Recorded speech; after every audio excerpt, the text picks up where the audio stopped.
Imagine relationships as magnets, with each person holding a specific charge. Some people are naturally drawn to each other, while others repel.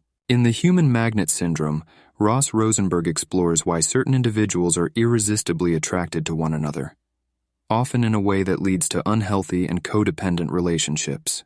This book isn't just about understanding these dynamics, it's about breaking free from them and building healthier connections.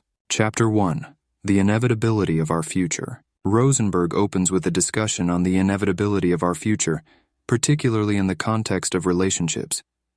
He argues that many people are unconsciously drawn to specific types of relationships, often repeating patterns from their past. This sets the stage for the central thesis of the book, the human magnet syndrome. Think of your relationship patterns as a compass that's been magnetized by your past experiences. No matter how much you try to change direction, it keeps pulling you towards the same kind of relationships. A person who grew up with emotionally unavailable parents might find themselves repeatedly attracted to partners who are distant or aloof, despite their conscious desire for a more connected relationship.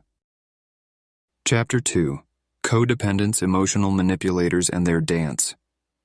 In this chapter, Rosenberg introduces the key players in the human magnet syndrome: codependents and emotional manipulators. He describes their interactions as a dance, where each partner plays a complementary role. The codependent is often the giver, seeking validation through care, while the emotional manipulator is the taker, feeding off the codependent's need for approval. Imagine a dance where one partner leads and the other follows. The codependent tries to keep pace, always adjusting to the manipulator's moves, even when it leads them in circles. A codependent person might constantly make sacrifices in a relationship, believing that their worth is tied to how much they give, while the manipulator takes advantage of this dynamic to control the relationship. Chapter 3. Emotional Manipulator and Codependent Relationship Dynamics. Rosenberg delves deeper into the dynamics between codependents and emotional manipulators. He explains how these relationships are often characterized by a cycle of highs and lows, where moments of intense connection are followed by periods of emotional distance or conflict. This cycle keeps the codependent hooked, always hoping to return to the high points of the relationship. Think of it like a roller coaster ride, thrilling at the peaks but terrifying during the drops. The codependent keeps getting back on the ride, hoping this time it will be different. After a big fight, the emotional manipulator might suddenly become affectionate, giving the codependent hope that things have changed, only for the cycle to repeat itself. Chapter 4. The Odd but Natural Couple. This chapter explores why codependents and emotional manipulators are drawn to each other. Rosenberg describes them as an odd but natural couple because their personality traits complement each other in a way that feels familiar, even if it's unhealthy. The codependent's need to give is perfectly matched by the manipulator's need to take.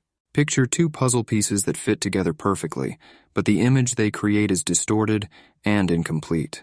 A codependent person might be attracted to a partner who seems strong and confident, not realizing that this confidence is a facade for controlling behavior. Chapter 5. Introducing the Continuum of Self-Theory. Rosenberg introduces the Continuum of Self-Theory, which posits that codependency and emotional manipulation exist on a spectrum. At one end is the healthy self, capable of balancing self-care with caring for others. At the other end are individuals who are either overly self-sacrificing, codependent, or overly self-centered, manipulative. Imagine a seesaw.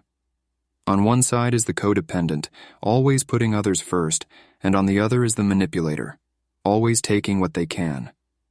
The goal is to find a balance in the middle. A person might start out as somewhat codependent, but through therapy and self-work, they move closer to the center of the spectrum, learning to assert their own needs while still caring for others.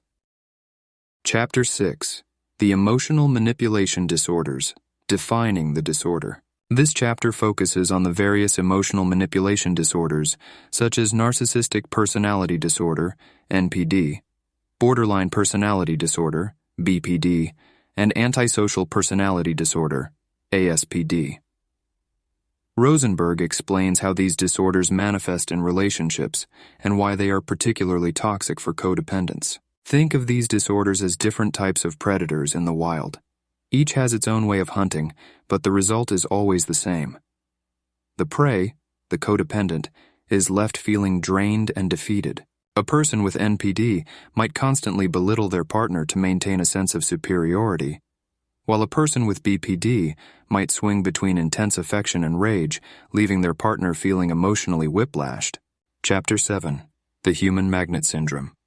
Rosenberg's central concept, the human magnet syndrome, is fully explored in this chapter.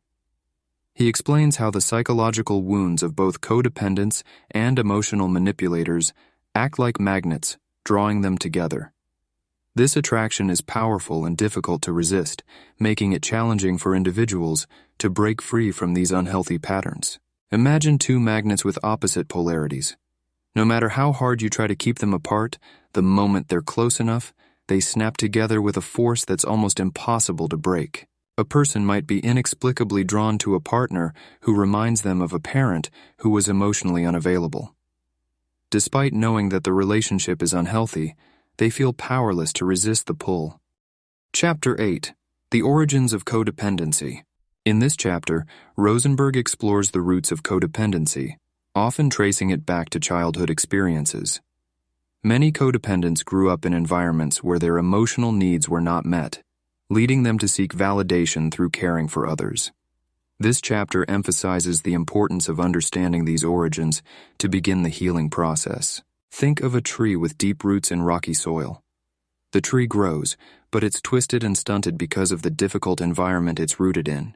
A person who grew up with a parent who was emotionally distant might become a people pleaser as an adult, constantly seeking approval to fill the void left by their unmet childhood needs. Chapter 9. The Origins of Emotional Manipulation Disorders. Similarly, Rosenberg discusses the origins of emotional manipulation disorders. He suggests that many emotional manipulators also have deep-seated wounds from childhood, often related to neglect, abuse, or overindulgence. These early experiences shape their worldview, leading them to develop manipulative behaviors as a way to protect themselves. Imagine a fortress built to withstand any attack. The walls are high, the gates are locked, and the windows are barred. This is how an emotional manipulator approaches relationships, always on guard, always in control. A person who was spoiled as a child and never learned to empathize with others might grow up to be narcissistic, expecting everyone to cater to their needs without considering how their behavior affects others. Chapter 10. Codependency. Rosenberg provides a deeper dive into the characteristics of codependency. He describes codependents as individuals who are often excessively focused on the needs of others, to the detriment of their own well-being. This chapter also explores the common behaviors and thought patterns of codependents, such as people-pleasing, low self-esteem, and difficulty setting boundaries. Picture someone trying to fill a sieve with water. No matter how much they pour in, it never fills up because they're constantly giving away what they need to keep for themselves. A codependent might stay in a toxic relationship because they believe that if they just try harder, they can fix their partner, even if it means sacrificing their own happiness. Chapter 11. Narcissistic Personality Disorder, NPD. This chapter focuses specifically on narcissistic personality disorder, one of the most common emotional manipulation disorders. Rosenberg explains how individuals with NPD manipulate others to maintain their inflated sense of self-importance and entitlement. He also discusses the challenges of being in a relationship with a narcissist, including the emotional abuse and manipulation that often occur. Imagine a person constantly looking into a mirror, admiring their reflection. They see themselves as perfect and expect everyone around them to reflect that perfection back to them. A narcissist might gaslight their partner, making them question their own reality and feel dependent on the narcissist's version of events. Chapter 12. Borderline Personality Disorder, BPD. Rosenberg explores borderline personality disorder, another emotional manipulation disorder that can be particularly challenging in relationships. Individuals with BPD often experience intense emotions and fear of abandonment, leading to erratic behavior and unstable relationships. This chapter discusses the impact of BPD on both the individual and their partners. Picture a stormy sea with waves crashing unpredictably. A person with BPD might feel like they're constantly being tossed around by their emotions, and anyone in a relationship with them is caught in the turbulence. A person with BPD might alternately idolize and devalue their partner, leading to a cycle of intense closeness followed by sudden emotional withdrawal. Chapter 13. Antisocial Personality Disorder, ASPD. Rosenberg covers antisocial personality disorder, ASPD, a condition marked by a pervasive pattern of disregard for others' rights and a lack of remorse for harmful actions. People with ASPD often engage in deceitful and manipulative behavior, making them particularly dangerous in relationships. Rosenberg explores how ASPD can lead to abusive and exploitative dynamics, affecting both partners and those around them. Think of ASPD as a chess player who always plays to win, without any concern for the rules or the impact on others. They see relationships as a game to be won, rather than a mutual partnership. An individual with ASPD might exploit their partner's trust to achieve their own goals, such as manipulating them into financial or emotional dependency, with no regard for the damage caused. Chapter 14. Why we can reach codependents and not emotional manipulators. In this chapter, Rosenberg discusses why codependents are often more open to change and healing compared to emotional manipulators. Codependents, despite their difficulties, usually have a strong desire to improve their relationships and self-worth. In contrast, emotional manipulators often lack insight into their behavior and may resist acknowledging their problems. Imagine a garden where the soil is fertile, but overrun with weeds. The gardener, the codependent, is eager to clear the weeds and nurture the plants, whereas the weeds, the manipulator, are resistant to removal and thrive in the neglect. A codependent might seek therapy and actively work on personal growth, while an emotional manipulator might dismiss feedback and resist any attempts to address their behavior, maintaining a status quo of manipulation. Chapter 15. The Golden Rule of the Helping Professions. Rosenberg introduces the Golden Rule of Helping Professions, emphasizing the importance of self-care for therapists and counselors.